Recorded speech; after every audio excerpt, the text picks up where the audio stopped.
నమస్తే, welcome to Suman TV. నేను మీ యామ్ని. ప్రస్తుతం మనతో ఉన్నారు ప్రముఖ ఆధ్యాత్మికవేత్త, ప్రముఖ జ్యోతిష్య వాస్తు పండితులు సుభాష్ శర్మ గారు ఉన్నారు. వారితో మాట్లాడదాం. నమస్కారం గురుగారు. శ్రీమాత్రే నమః. తాకట్టులో ఉన్న బంగారాన్ని విడిపించి ఆ రోజు ఆన్లైన్ రేటుకే మేము కొంటాం. Sharma gold company. గురుగారు, ఇప్పుడు మనకి పుష్య పౌర్ణమి ఉంది కదండి. ఆ రోజు అసలు ప్రత్యేకత ఏంటి? ఆ రోజు మనం ఏ విధంగా పూజ చేయాలి? అలానే మంత్రం ఏమైనా ఉందండి ఆ రోజు మనం ప్రత్యేకంగా చేయడానికి? తప్పకుండా తెలియజేస్తానమ్మా. ముందుగా ప్రేక్షకులందరికీ శ్రీమాత్రే నమః, శ్రీ గురుభ్యో నమః. జ్ఞానినాంనపి చేతాంసి దేవి భగవతి హిసా బలాయ కృష్ణమోహాయ మహామాయ ప్రయశ్చతి. మనకు పుష్యమాసమునందు గురువారం పుష్యమీ నక్షత్రం రావడం అనేటటువంటిది చాలా అద్భుతమైనటువంటి యోగము అంటారు. దీనిని గురుపుష్య యోగము అని అంటారు. ఈ గురుపుష్య యోగం అనేటటువంటిది జ్యోతిష రీత్యా గనక చూసుకున్నట్టయితే మనిషికి ధనలాభాన్ని కలిగించడానికి, అందులోనూ ధనయోగాన్ని ప్రతి మనిషికి అందించడానికి ఈ యోగం అనేటటువంటిది చాలా అద్భుతంగా ఉపయోగపడేటటువంటి యోగం. అలా చూసుకున్నట్టయితే అందులో పౌర్ణమి రావడం కూడా చాలా విశేషమైనటువంటి, చాలా అరుదుగా జరిగేటటువంటి యోగమే గురుపుష్య యోగముతో పాటు ఈ పౌర్ణమి రావడం, గురువారం పౌర్ణమి రావడం అనేటటువంటి ధనానికి చాలా అద్భుతమైనటువంటి సూచిక. అయితే ఈ సూచికను ఆధారంగా చేసుకొని జ్యోతిష్యరీత్యా గనక చూసుకుంటే ప్రతి మనిషి జీవితంలో డబ్బు అనేటటువంటిది సర్వసాధారణంగా అందరికీ కావాల్సినటువంటి విధానం. అయితే ఈ విధానాన్ని అలవర్చుకోవడానికి, ఆర్థిక సమస్యలతో ఎవరైతే బాధపడుతున్నారో, ఎవరైతే అప్పుల బాధతో బాధపడుతున్నారో వాళ్ళు అదృష్ట యోగాన్ని పొందాలన్నా, జాతకంలో కొన్ని గ్రహాలు నీచ స్థానంలో ఉన్న, పాపగ్రహాలతో కలిసి ఉన్న గురుపుష్య యోగము నాడు పౌర్ణమి యుక్తంగా కలిసి వస్తుంది గనుక ఆ రోజున అమ్మవారి యొక్క ఆరాధన గనక చేసుకున్నట్టయితే ఆ రోజున ఆ వ్యక్తి తప్పకుండా అదృష్ట యోగాన్ని పొందినటువంటి వాడవుతాడు. ఎందుకు అనంటే గనక ఇటు పౌర్ణమికి, ఇటు సాక్షాత్తు ఆ జగన్మాత అయినటువంటి ఆదిపరాశక్తికి చాలా కనెక్షన్ ఉంది.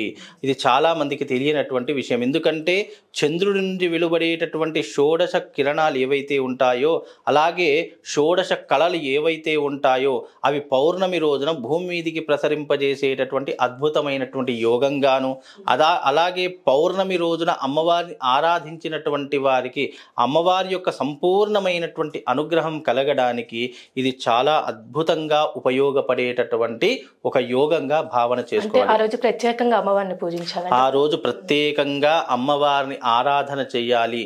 ఎవరి ఇంట్లోనైనా శ్రీచక్రం ఉంటే గనక ఆ రోజున రాత్రి 8 గంటల నుండి 9 గంటల మధ్యకాలమునందు మన టెర్రస్ ఉంటుంది కదా బంగ్లా మీద, ఎక్కడైతే చంద్రుడి యొక్క కిరణాలు ప్రసరింపబడుతున్నాయో అక్కడ కూర్చొని మనము శ్రీచక్రాన్ని ఆరాధించడం వల్ల ఆ వ్యక్తి నిరంతరము ఆరోగ్యాదులతో, కుటుంబంలో ఏ కలతలు లేకుండా అష్టైశ్వర్యాలతో తులతూగుతాడు అనేటటువంటి విధానం కూడా మనకు మణిద్వీప వర్ణనలో చెప్పడం జరిగింది. మణిద్వీప వర్ణనలో అమ్మవారిని ఏ విధంగా కొలవాలి అంటే, అమ్మవారికి గురువారము పుష్యమీ నక్షత్రం వచ్చినప్పుడు గురుపుష్య యోగము అని అంటాము.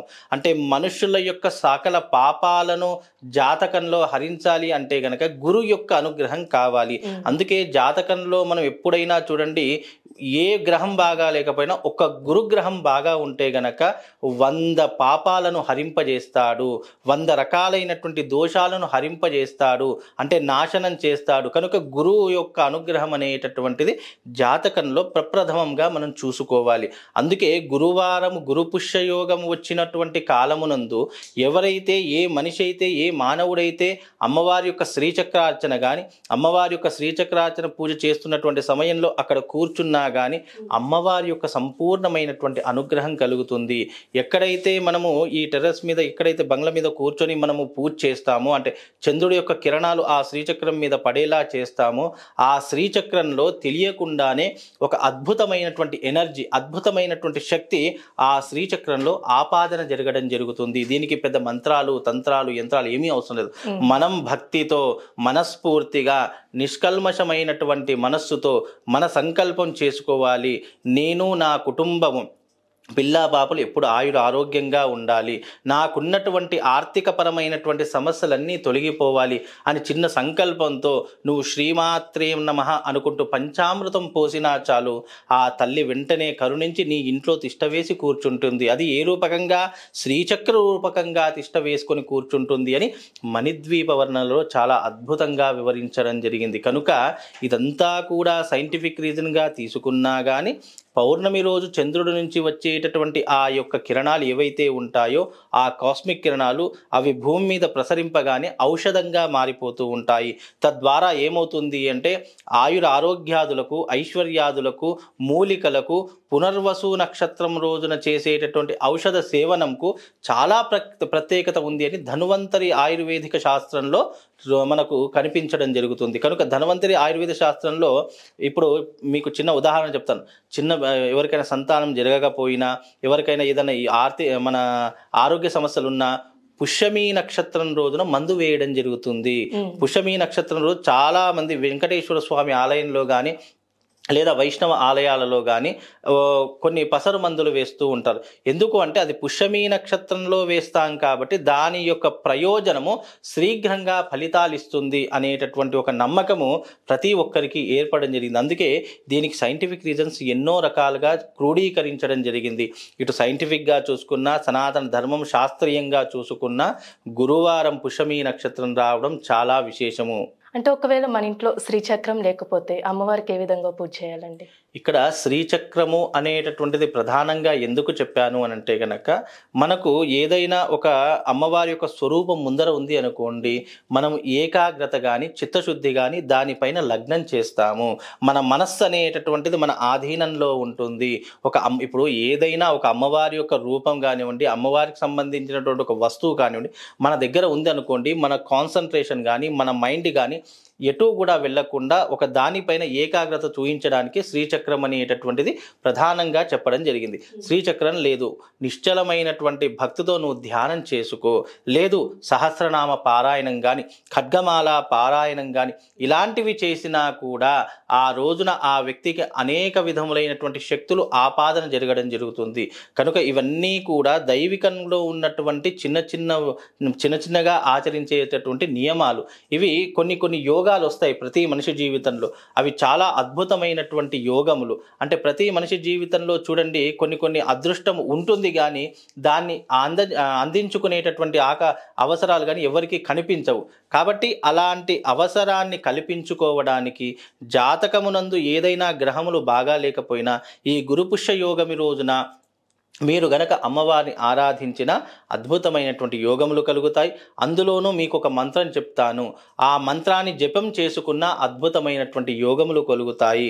ఆ మంత్రం ఏమిటి అంటే గనక ఓం హైం హ్రీం శ్రీం శ్రీమాత్రే నమః, ఓం హైం హ్రీం శ్రీం శ్రీమాత్రే నమః అనే మంత్రాన్ని మీరు జపం చేసుకున్న అద్భుతమైనటువంటి యోగములు మీకు సొంతమవుతాయి. మీ మనసులో 108, దేనికైనా ఏ జపానికైనా 108 అనేటటువంటి ప్రధానమైనటువంటి సంఖ్య. దానిపైన ఎంత చేసుకుంటే అంత పుణ్యము. మినిమం తక్కువలో తక్కువ 108 సంఖ్యతో చేసుకుంటే గనక మనకు కొన్ని రకాలైనటువంటి అద్భుతాలు మనకు కనిపిస్తూ ఉంటాయి. ఆ రోజున ఈ మంత్రాన్ని చదువుకోండి, శ్రీచక్రార్చన పూజ చేసుకోండి. మీ జీవితంలో మార్పు రాకపోతే అప్పుడు చూడండి, మార్పు అనేటటువంటిది మనము ఏదైనా సాధన చేసి అప్పుడు మార్పును మనం ఆశ్రయించాలి తప్ప ఇవన్నీ చూసుకుంటూ చేసుకుందాంలే అని అనుకుంటే జీవితంలో ఎప్పుడూ మార్పు రాదు. మనము చేస్తూ మార్పును పొందాలి తప్ప ఇవన్నీ కూడా దైవికంలో చాలా అరుదుగా వచ్చేటటువంటి యోగములు. ఈ యోగాన్ని మనం ఆస్వాదించాలన్నా, ఆ యోగంలో ఉన్నటువంటి అదృష్టాన్ని మనం పొందాలన్నా ఈ పౌర్ణమి రోజున తప్పకుండా ఈ రకమైనటువంటి విధానాన్ని చేసుకోండి. మీకు అదృష్ట యోగం అనేటటువంటి తప్పకుండా కలుగుతుంది.